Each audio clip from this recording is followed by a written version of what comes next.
Hi, this is Lucia with The Art of Love. I'm a dating and relationship expert specializing in helping you get your ex back.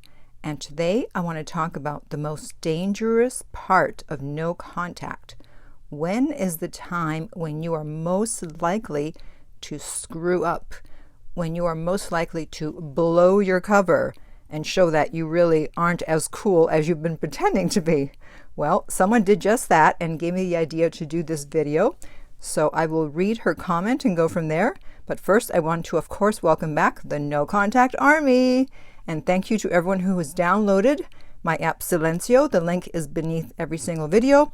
We've just added a few more affirmations for the panic button. For those of you who have the premium version, everyone loves the panic button. We didn't know it was going to be so popular, but I'm happy you like it. And if you too would like to join the No Contact Army, all you have to do is hit the subscribe button and the bell notification and you're in. And to read the No Contact Army manual, go to nocontactsecrets.com where you can read 2 free chapters before purchasing the book. Okay, so as I said, someone left a comment and I decided I better do a video. So here we go. This is what she said. Oh Lord, I broke no contact last Saturday and it was horrendous. Well, it usually is. He came to get his things and I went out there asking if we could talk. Ew. Ew. It was 2 months since and I was doing so good, and then seeing him show up to grab his garage things put me in a downward spiral. I went on to message him through the night while I was drinking, and he got angry and told me to leave him alone, and he needed time to process his mother's death, and I was being really rude and bothering him. Wow, that's a lot to unpack here. So, as you can see, asking your ex to talk if they don't want to talk is not going to get them to talk. And if you have an issue with alcohol, then you might want to do something about that, because if it's going to cause you to contact your ex, to break no contact, and to make a fool of yourself, basically, you're not helping yourself. So I've heard a lot of people say, oh, well, I got drunk and then I called my ex, I texted my ex.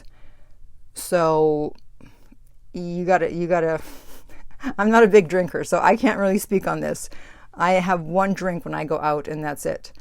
But if you need to drink, I understand, and everyone solves their problems differently, even though alcohol never solves a problem. But anyways, if it's going to make you break no contact, then you might want to take a look at your choices, shall we say. But that is not the most dangerous part of no contact. Alcohol is not the most dangerous part. Maybe it should be, but for this video, it's not. I'm actually going to talk about something else, and that is when your ex comes to pick up their things. Because as long as you don't see them, as long as you still have their things there, you don't really have to look at the fact that you've been broken up, and you always have hope like, oh, well, as long as their things are here, then there's still a chance, maybe we'll get back together. But when you actually see them there and they're taking their things away, or even when you exchange things, or when you have to return their stuff, now it just seems to make it more final. Like this is like the final nail in the coffin. As long as you had some of their stuff, they had some of your stuff, you felt like, oh, well, there's hope because we still have to make contact to exchange this stuff. But then once you're doing the exchange, or they're getting their stuff or you're getting theirs, a lot of times all of a sudden it just hits you and you're like, oh my God. And this is why you don't want to do the exchange in person. You want to send their stuff, have them send your stuff, have someone pick it up, have someone drop it off, if at all possible, just so that you don't lose it when you see that. Or you wait until you're over them, or you know that you're not going to freak out, shall we say, have an adverse reaction when they're getting their things or you're getting theirs. Because you've been putting on this brave front, shall we say, with the no contact. So let's say you've managed to stay in no contact. You've been a good little soldier in no contact 1 month, 2 months, 3 months, whatever.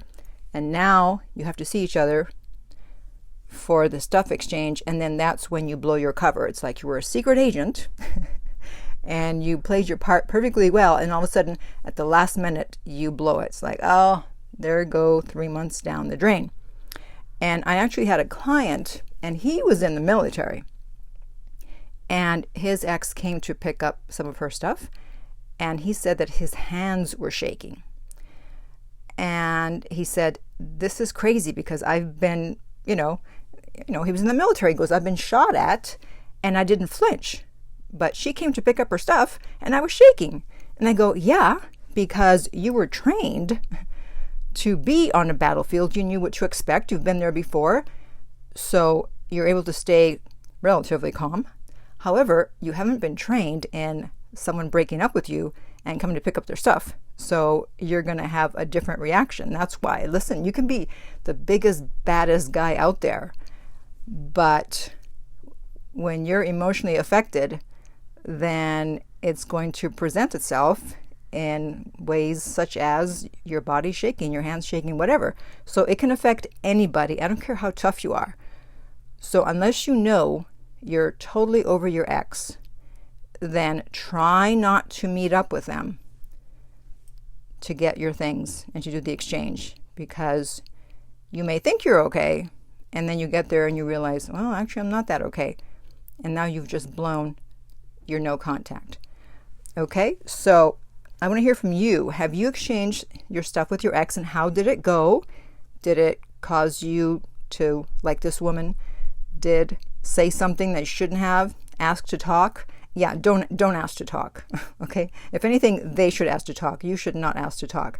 So tell me about your experiences of getting your stuff back or giving your stuff back to the ex, their stuff back. And in the meantime, if you want my help to get your ex back, contact me at theartoflove.net. The direct link is below, and we'll send you the rates. If this video has been helpful, please like, subscribe, and share. If you're listening to a podcast, please rate and review. And finally, remember that love inspires, empowers, uplifts, and enlightens.